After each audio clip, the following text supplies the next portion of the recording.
Oh, hey. I don't even know what to say. I finally finished my Autarch, and I finished him just for today so I could make a Eldar Battle Tactics X about him, and I even magnetized him so I could put on his different arms, different war gear. Because you know what? When you get a more expensive model that has a lot of options, you want to magnetize them so you can use them all. You can switch them out for different games, try out different builds. And I lost his left arm, the one that has the sword.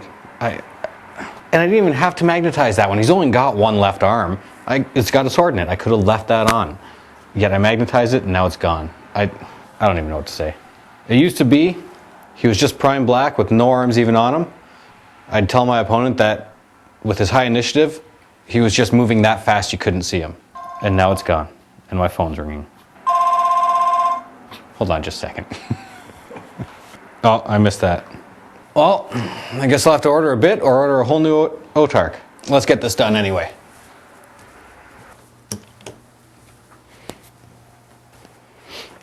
You're probably going to edit this part out.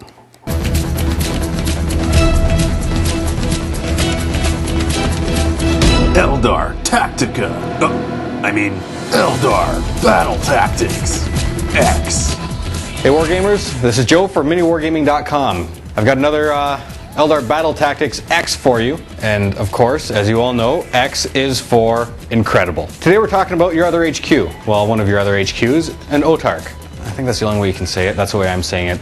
We're just going to go with it. They don't have phonetic spelling in the codexes. You just kind of got to guess at some of these. He is your combat... Hold on. Hello? You have my Autarch arm? You found it? You're holding it hostage? Ransom. How much do you want? Where do you want it? I'm making a video. How you doing? It's my girlfriend. Yes, sirree, Bob. Did you like that? Okay, what was I talking about? Your Autarch is your combat leader. And if you want to take him plain Jane, he is your cheapest HQ choice. I know I've been in a couple tournaments where I'm just trying to squeeze in as much as I can for my 1500 point limit, or whatever point limit you're playing at. And if you want to just take a plain HQ, you can take him for the least amount of points out of everyone else. But there's a lot of war gear you can give him, make him really awesome. He's got a great stat line, a little bit lower strength, but I mean, we're Eldar. We don't rely on brute strength. We come in with finesse and style. Wait, I'm gonna pop the collar for the style. There you go. Smell colored. I can't pull it off. Oh, I just want to say, I know I made a mistake in the Farseer tactic video. I want to apologize.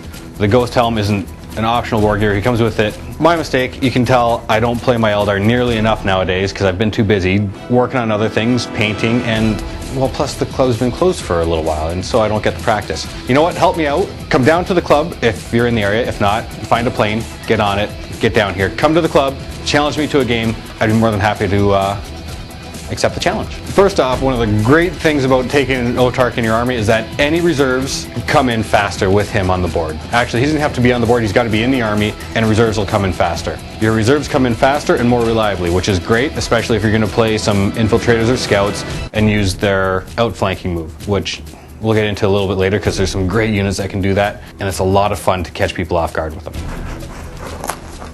First off, your Autarch as your combat leader, he can join a whole bunch of different squads, being that he's an independent character. You give him the war gear to fit the squad that he's joining. Now, you can give him wings, you can give him warp jump generator, and you can give him a jet bike. Great for getting him across the field faster.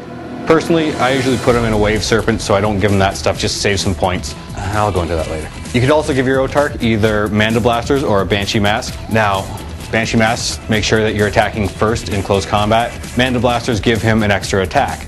Being that he's your Eldar commander, he's got a high initiative anyway, usually I don't find it as useful to give him the Banshee Mask because he's more than likely going to attack first anyway. There's a few, I think maybe the fastest attacking unit on a Space Marine army can attack at the same time as him. Other than that, you'll be attacking first most of the time. As for your close combat power weapon, or you give him a Scorpion Chainsword, or if he's on a bike, you give him a Laser Lance. Laser Lance is pretty awesome, but with the poor rolling that I usually have, it hasn't been the greatest for me. I usually just give him a power weapon, and then we go to the two-handed weapons. You give him some pretty nice guns. The Fusion Blaster, which is great, acts as a melt-a-gun. Your Avenger Shuriken Catapult, which is like it's the Shuriken Catapult that the Dire Avengers get, so you got a little bit extra range on that. Pretty nice weapon, fairly cheap on points, but it gets the job done. You got a Las Blaster, which is low on points, and it's just to have that ranged attack. You can give him a Death Spinner, really nice if you're going to put him in with a squad of Warp Spiders, or you get the Reaper Launcher. which is really nice if you're going to be putting him on the bike or if you're going to get him into places, or even just sit him back with your Dark Reapers. Now that we've went over the war gear, let's talk about some tactics I commonly use with him. One of the best things I like doing, taking my Autarch, joining a squad of 10 Storm Guardians. I usually put a couple fusion guns in there as well, just for extra shots against heavy armor. And I give that Guardian squad a Warlock with Enhance, so everyone's attacking faster and with better weapon skill. That means that even my Autarch, his initiative is jumped up, so there's almost nothing that's going to be attacking before him. Very few things will be able to attack before him. If you attack first, you kill first, they don't attack back. And your guys survive more. With the Eldar armor save, this is very important. You want to attack first, attack hard, and then almost run on to the next thing. With my Autarch, with that build, I usually like giving him a power weapon just to kill things more reliably. I like giving him the Manda Blasters just so he's got more attacks, and a fusion gun in case you run into any heavy armor. Again, I put them with that squad, jump them in a Wave Serpent, get them up the board, drop them out, and attack. Works for me so far. Really, it's one of the few ways I use an Autarch. Another way I have in the past, I have put my Autarch on a jet bike, put him with some jet bike guardians. Again, throw that Warlock in there, give him enhance, so everyone's attacking better and faster, so your enemy's not retaliating. And really, without retaliation, you just want to attack first. That's it. Plain simple, attack first. It's good strategy. I mean, that's one of the things they teach you about in battle tactics, I guess. Attack first. You attack first, you usually win. Let's just put it that way. Maybe not in the game because of odds, and we'll go on. But I'm rambling now. Attack first. Bet you can't finish that whole thing in one go.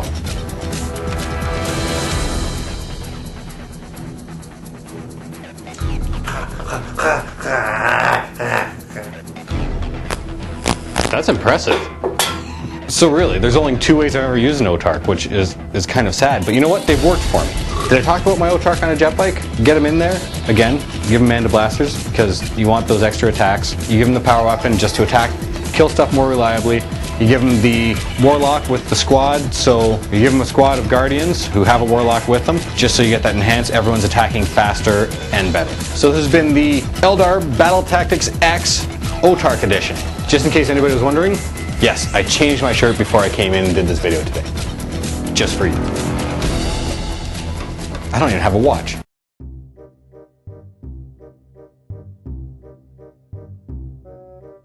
We, MiniWarGaming, are having a grand reopening sale. The sale starts Monday, February 23rd at noon Eastern Standard Time and ends at noon the following Monday, March 2nd Eastern Standard Time. All of our Games Workshop products are 20% off. All of our Warhammer Fantasy, Warhammer 40k, and Lord of the Rings, all 20% off. All of our non-Games Workshop products are from 15 to 25% off and include green stuff, plastic art, magnets, and introducing Armor Cast. And to top it off, we are including a free set of MiniWarGaming paintbrushes with every order. Just visit MiniWarGamingSale.com and put in your email address. And make sure to put your orders in as soon as the sale starts, because all the products I mentioned before are while supplies last. The sale starts soon, so be there or be dead.